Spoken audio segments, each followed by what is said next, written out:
Welcome back to Tactical and Practical. It's a special episode because not only is it a guest episode, it is our most valuable guest episode.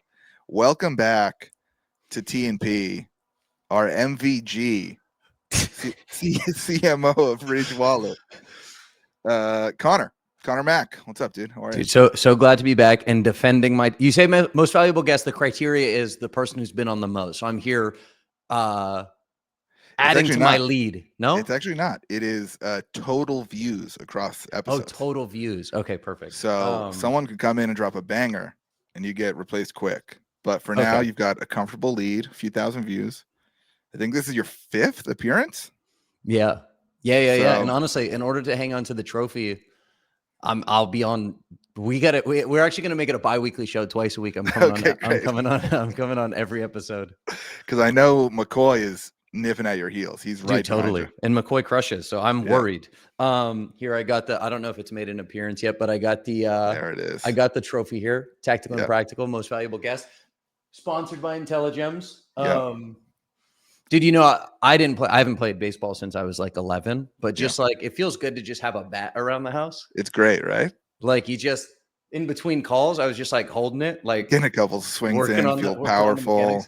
Yeah. Dude, it's a good like negotiation tool, even over a Zoom. If you're holding a bat, you're gonna get the better end of the deal, Okay, look, you'll like this story too. So you sent it to me a couple weeks ago. I just moved into this new place in LA. I got back the other night and my screen door was like ripped off. It had like come down a little bit. It was kind of a weird thing. And my first thought was, I was like, oh, last time I lived in LA, I had a homeless woman break into my house multiple times. Oh yeah. So same woman multiple times. Yeah. So my first thought was like, oh, someone tried to break into my house, and someone might be in the house potentially. The first thing I grabbed, the only weapon I have, I'm not a gun guy. I got I grabbed the Tactical and Practical bat to scope out all the rooms. Dude, the Tactical and Practical trophy bat, saving lives, home defense tool. 100%. I might put them on sale, $4.99. Watch out for those soon. Yeah. Well, dude, thanks so much for coming back on. To be honest, I can't believe you're recording pods 9 days before Black Friday, but I'm honored you're here, dude. Welcome back. How's life? How's November treating you? Everything's good. Black Friday sales off to I'm cautiously optimistic. We are just about 2 weeks into the sale. We're above forecast. We're coming into like the big week next week with a little bit of padding. So I'm feeling good about it. Good enough to, spend 30 minutes chopping it up about, we're going to talk 2026 plans. We are. Yeah. Even though BFCM is next week, great marketers like us are already moving on. We're already dialed in. We are ready for the new year. Would love to hear what you're hot on for building teams and processes around your 2026 strategy. Well, so you know what I did this year, which I really liked, and I'd love your perspective on this. I've got, especially going into Black Friday, like you want the team focused. The focal point is Black Friday. You want to be prepping for that. There's always things coming up, and there's many things that come up in that time where like internally you're like, this feels like it should be discussed. We don't want to care about until 2026, but like but you can't wait till December 15th. You can't wait until December 15th to like start thinking about that stuff. You can't. Yeah. It obviously comes up. Things are like we did a website code freeze, for instance, on November 1st. So it was like, typically there might be a new idea and it's like, oh, hey, let's implement this test. We're not doing that right now. We've got the code freeze on the site. So everything's immediately getting backlogged so that we can focus on Black Friday. So what I did this year, and I don't know how I've done it in the past, frankly, but I just started writing down all those thoughts in a big doc. So I'm at 103 things right now that are just all things in the last maybe 4 weeks that I would like to care about in 2026, but I don't want to bring up with my team right now. Yeah. And what's nice about it is some people are extremely good at identifying like the larger initiatives of a year or whatever, and saying like, hey, we want to focus on this. And then you're like laddering down almost into like channel goals and things like that. I think my mind's way more like bottoms up. So my 2026 planning so far has been, let me create this massive list of things, 103 things. And then what I did this morning in preparation for this episode is like, for the first time, I was like, hey, ChatGPT, these are my 103 things. What do you think the main trends and focuses are? Because there are extremely like common ideas. We're like laddering our way up now about what do we want to focus on, and then what might that broader initiative be. So that's where I'm at in 2026 planning right now. And I'd love to get into them, but first I'd love to hear like what has your process been over the last couple of years? Yeah, so for me, like I always felt like I got a good sense of the year after Father's Day. We both, well, I used to work in businesses that had similar seasonality to yours. And like, our first big sales moment of the year would be in the middle of June. And then we get like a month of July to see what kind of like evergreen valley period will be like. That to me always kind of like sparked some 2026 or like some thoughts about next year, because I could kind of see where we might have missed or where we left something on the table. But the struggle always is like, I'm super interested to hear what on this list is like a massive project, because Right. like those are the things that I was always like, all right, like we're not even getting that done for Q4. So it's gotta, be pushed back. But for me, like Q3 and even into October, my whole team is focused on, November 1st through December 15th. Like that's what's going to pay bills for the year. I'd have some notes like you had, but to be honest, like for me, it was always a sprint once Cyber Monday ended. Right. Like I got there and I was like, all right, like the year's kind of done. My work's kind of done. Like we'll see what we can get for the next 15 days. But that's when I started going super hard on it, which I do think is late. So pumped to hear you've got a list. I'd love to hear a couple of them and how you're thinking about prioritizing them. Cause I think like this is the hardest time of year to have discipline as a marketer, where it's like, oh, we could implement that before next weekend, but maybe we shouldn't. Maybe there's something better my team should be focused on. So would love to hear a couple of them and then like your framework for prioritization. 100%. Yeah. Cool. Because I think I've always approached it closer to you, where it's like, okay, we wrap up Cyber Monday, we have like the blitz period. Now you start like looking at 2026. And what I liked about this current process is, without spending any time, I just started writing down all these random notes, and I could hit a couple of these, like a few of the 103 things. But like it took no effort. They were just ideas Yeah. that I'm just like jotting down. They're like half baked, et cetera, et cetera. It's a long list. There's no filtering. There's no iterating. It's just like on calls, I'll be like, oh, I just added one earlier. The last one I added was catalog LLM optimization with keyword stuffing. We're trying to figure out how to improve visibility in ChatGPT and Gemini and things like that. And those platforms came up on a call, seem to really enjoy like highly structured data. Yeah. We're looking at rebuilding our site. We use things like Marpipe. We're using Shopify meta fields and things like that. It's like we're not too far off. We just have to sit down at one point and like build out the SEO optimized catalog meta field. And I'm like, okay, perfect. I'm not even going to think about that right now. I'm not going to tell my VP of ecom. I'm not telling the tech team. I'm just jotting it on this list, and then I'll be able to kind of reprioritize these things, group them into larger initiatives, and we'll talk about it around that like late December, early January time as we gear up for the year. Do you find that kind of like I never did that kind of like brain storming, because I think like for guys that sit in the seats that we do, an idea doesn't matter unless you can like build a process and system around it to support it like as an ongoing effort. So I feel like I've always kind of like resisted like throwing ideas out there, because I'm like, well, no, unless I go deep on it right now, it's never gonna add up to anything. And I know that's the plan, but how did it feel to just kind of throw a bunch of stuff out Well, there? we'll Did see it how feel it great? actually works in implementation. It felt Yeah. fantastic at the time. I'm like, yeah, look, I I've have got this 100 very, ideas. I'm I've done got for a next year. 100%. I think what will be helpful, we've got a great team right now, but I think another helpful piece of it is I won't just be delivering the ideas. I won't just be slacking Right. on Saturdays and just being like, oh, hey, think about this. And then 6 days later, think about this. It will get repackaged up into like, I don't even have the thing, right? I don't even know what the larger initiative Sure. is, but like the website rebuild will have all these kind of sub points that like ladder into it. And this catalog SEO optimization will probably be one of them. And I think that will make it more actionable for the team, where they understand the larger goal, there are tasks associated with it. Not only should we be able to accomplish those, but it feels like momentum's built in the sense that they'll have ideas that fit that same objective. Love that. What was the most like surprising thing you put down? Here. So I'll talk about a couple. We do, this isn't necessarily surprising. we do these seasonal campaigns where we launch new colorways, and we've had some really awesome, I'd call it like brand creative, like hero videos that fit into it. We did a bull rider in October for our Rodeo Red collection. I saw. I was impressed. And I was Crazy like, that I didn't get the call to be the talent for that, but that's all right. totally. And we didn't have a great system for, like, when I was rethinking about that campaign, we didn't have a great system or approach to like utilizing that brand content in our go-to-market. We had it living on the product page. We're generating views. We push on social, et cetera. But I'm like, I'd really love to figure out. What I wrote down was like, let's test. What if we just commit to 5 to 8% of the total budget for that campaign being spent on promoting great brand content?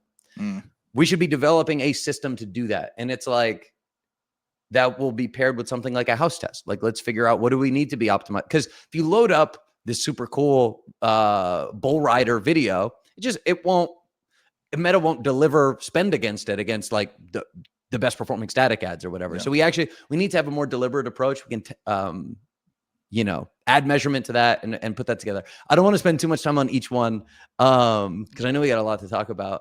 I've got out of home to complement tier 1 launches. Same sort of idea, but it's like when Rodeo Red comes out, can we do a small $20,000 out of home activation? I think that would be cool. We just talked about this one on my podcast this morning. I've got create double dash system for 4 to 8 hour window post-purchase to like build out the basket further. Yeah. Buy one item. We do the post-purchase upsell right now, but we should delay the order before it actually gets fulfilled and try to get a couple more items attached. I think that would be cool. Dude, we crushed on that stuff this year. We used a service called One Text, not paid or sponsored or affiliated. But they would text within an hour of the order and get them to upsell, and then delay fulfillment until that was closed out. And dude, totally. It was adding like a couple percentage points of revenue a month. And it just kind of like insane. ran on autopilot. It was great. Yeah, 100%. Yeah. So I'll have to look into it. See, I'm already like that idea is that much easier to implement. I've got set up Shopify collections based on our product taxonomy for easier logic-driven codes. Like that is a completely this is just like kind of jargony, but like I know exactly what you mean. Yeah. If we're spending all this time developing the product taxonomy, like we should codify that at the Shopify level, and we could do more codes because of it. So it's just I don't want my e-com ops guy thinking about that on November 1st. So it's in the list, and we'll address it, come December, January. So one of the things that I wanted to talk about, I fed that in, and I got one of the higher level objectives that I had a lot of points around, and it's really leveling up retention into like a true growth engine. Yeah, dude. And I can tell you now that I'm on the other side of the e-com world where retention is all that matters for us. It's the best, dude. Right. Like it is absolutely the best. And I think even if you're a brand like yours, like with typically not great, LTV, because there's not a ton of reason to buy something else, that's like even more reason to really invest in it. And I think it's something that like we should have done more while I was at OG. Like getting those repeat purchases is going to be the lifeblood to your business, because acquisition costs aren't going down anytime soon. Yeah, 100%.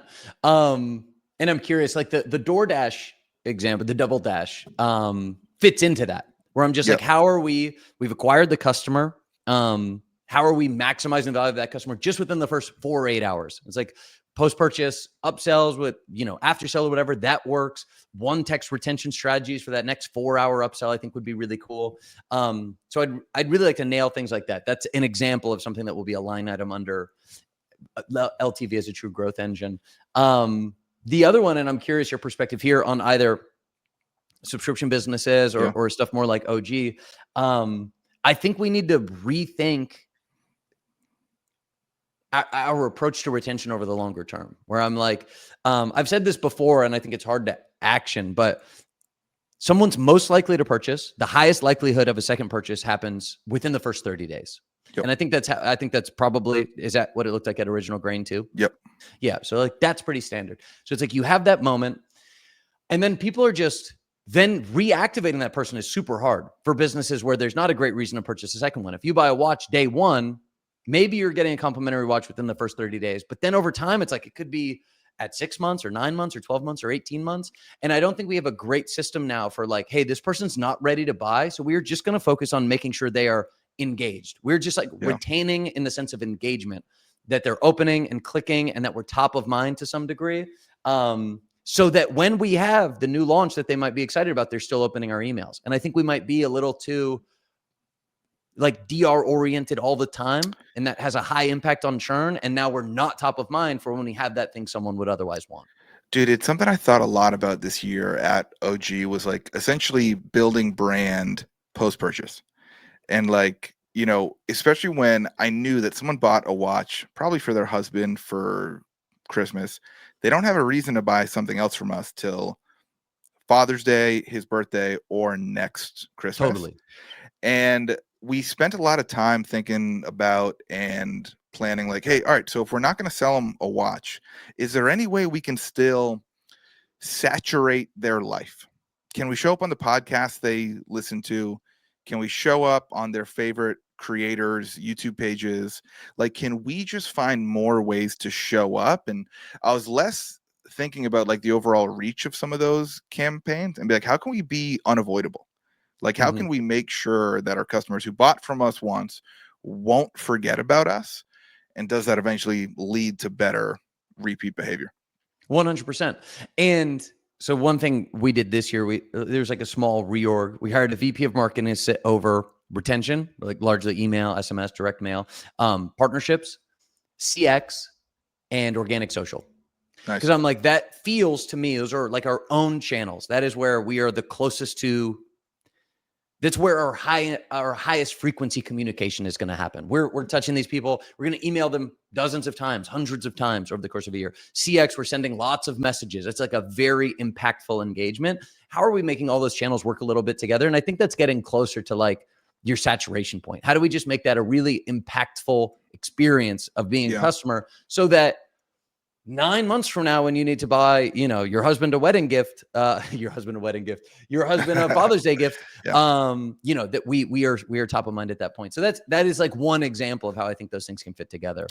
Dude, can I double click on organic social there? Because I think it's something that like I'm getting really excited about for the first time in years, and would love to kind of hear the way that a brand as big as yours is thinking about it for next year. Totally. I think organic social is like probably one of the hairiest conversations right now. Because when I think, one, we're not good at organic social. We're like, we don't have a full-time organic social person on the team right now. We have someone managing it, like posting on the account a few times a week. It's an extremely like 2017 approach to like Instagram. I think there's a role of organic social that is the own channel that I was describing earlier, that can be an extension of your retention program. That is speaking to customers or like highly engaged prospects, where you can be brand building and you can do product education and you're doing all this awesome stuff, is like feeling as if you're a part of Ridge. That is one thing. Things that fit into that group are like Facebook groups or like a Discord or something like that, like truly building community amongst those people. I think would be that is organic social. That would fall under that domain. Dude. I think it's like such an untapped channel. And like for me, so I launched this little side business this year. Actually, I have not brought this up on the podcast yet, so you should be honored here. But dude, I was pulling some metrics last night. My highest sales days correlate with when I post more on organic social. And like, it's a super interesting thing. Like, I've spent on average like $200 a day on ads there for 4 or 5 months. So like, there's nothing crazy going on there, but it was really interesting to see like, oh, the clusters of posts surround the clusters of orders. And like, it's a super small scale, but I think there's room for brands to get big at it and just be more top of mind in a friendlier way than a direct response ad. 1,000%. Yeah, totally. And those people that are choosing to purchase from you and then follow you on Instagram are extremely engaged, right? Like there is so much friction to that. It's not, Hey, when I checked out, I had to give you my email. So I'm a subscriber. I did just purchase. I'm obviously bought into the brand, literally bought in. But if I'm going out of my way to now follow you on social, it's like, yeah, those are your highest value people. Yeah. So I think those channels that I mentioned earlier can work together, and organic social can play that role as to like speaking to those people. And that is like a different sort of approach. It's like a very specific direction, because the complete other direction, which also falls under organic social right now, I think, is the like optimizing for viral content to land in For You pages, which that is more like a ad, or like a paid ad or acquisition like function, where you are reaching people who have never heard of you. And you could post basically the same concept 30 times, and you see people doing this on TikTok, and then every 6th or 7th or 8th one is like going to pop off and reach a new audience, right? Like you can, it is so significantly different than the like high frequency messaging of the community-based organic social or email or something like that. And then you have the additional, what we're thinking about, which I think is interesting, is getting a group of like affiliates and ambassadors enrolled into that program, where all of a sudden, you can see this with like the goalies and the comforts of the world, they have thousands of people posting on their behalf. Yeah. And a brand's organic social presence is actually not their profile at all, but it's like the sum of all these kind of disparate creators posting all the time. And those are functionally so incredibly different. So we're trying to figure out how to instill some of that in the business. Love it. I think leaning on creators is like so smart for that, because I think most marketers, when they get their hands like on an organic channel, we're gonna ruin it. We're gonna make it an ad. Like we're gonna try to sell on it.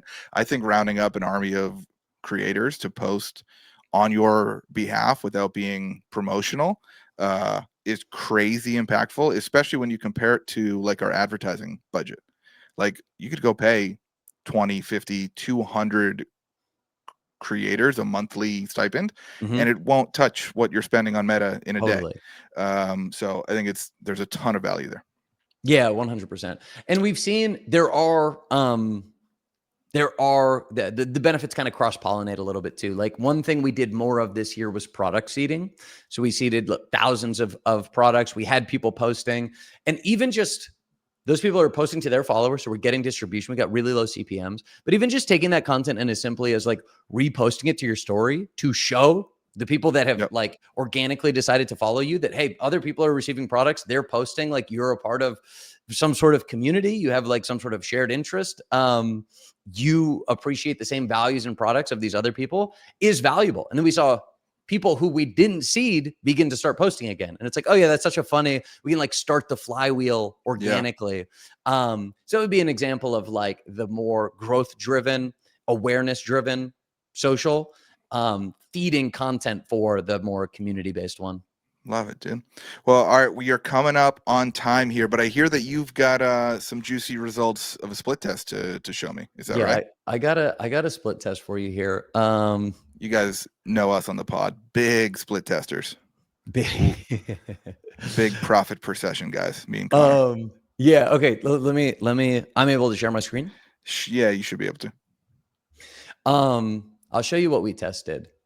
I'm also curious if you thought about this, because so we have tech now, which we're excited about. The thing with tech, we're going from a business that was like single silhouette based. Let's say we have 30 wallet colors, but they are all the Ridge wallet silhouette. So when you go shop wallets, like you can click around here a little bit. It's like, okay, we're going to shop wallets. You're basically just selecting your colorway. This entire page is going to be similar wallets. Tech is a little bit different. Tech is a true category. Wallet silhouette that's not a category. That's a silhouette. Tech is a category that has multiple silhouettes within it. Power banks, adapter kits, watch straps. You can see what we have here. What we didn't have great tools for, and still don't have great tools for, and it's a big focus for 2026, is like site hierarchy. And how are we, if someone is expressing interest in shopping our tech products, how is that experience different than someone who is like, I want to shop power banks, right? Yeah.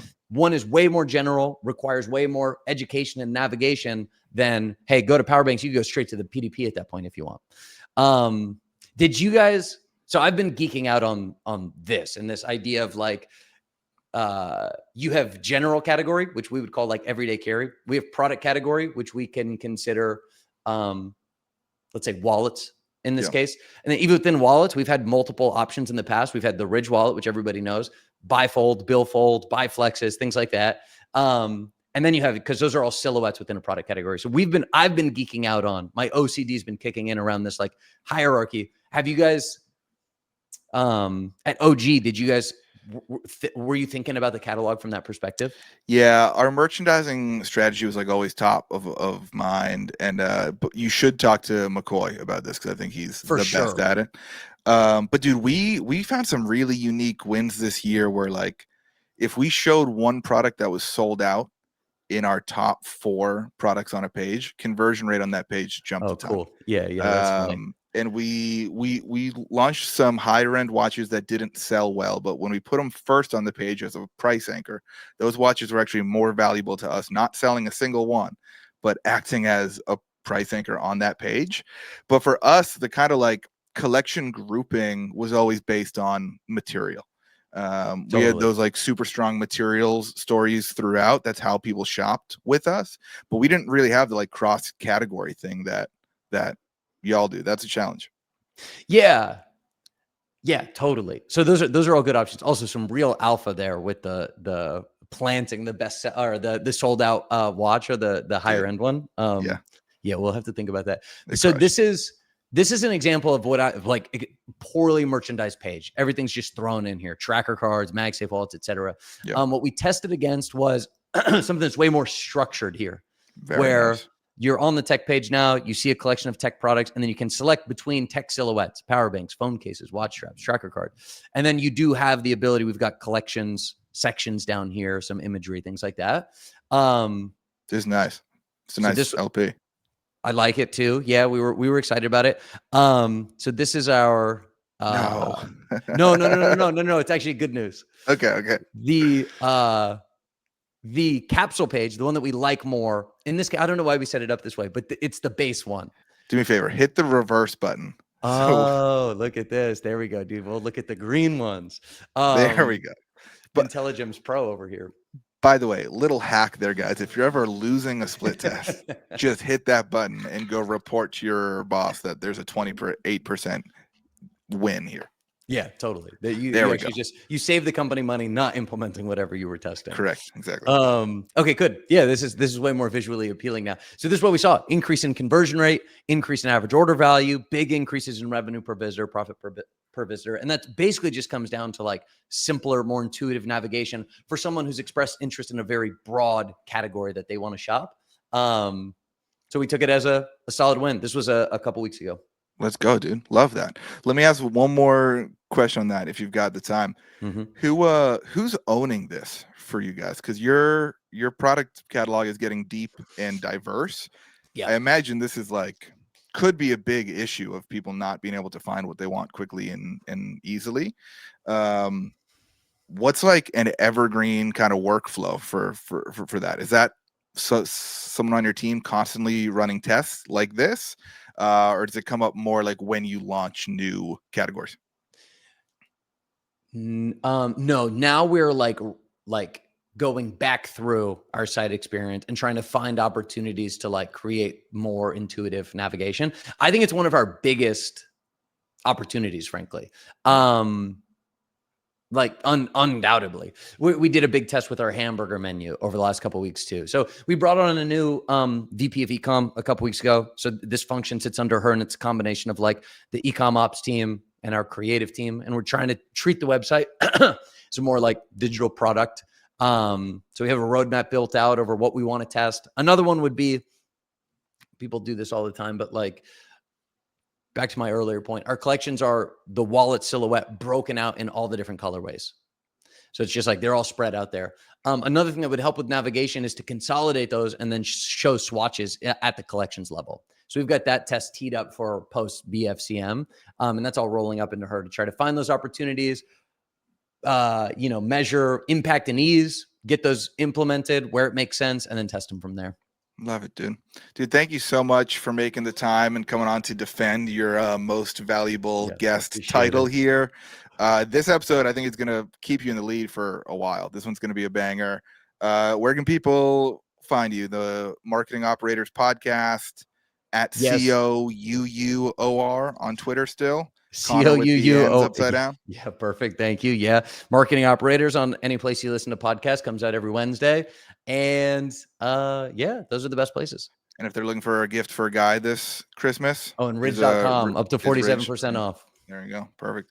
Appreciate Dude, thanks the so plug. much for coming back. And I think I'll have you on in Q1 to make sure you keep this lead. Perfect. Appreciate Awesome. it. See you, dude. All right.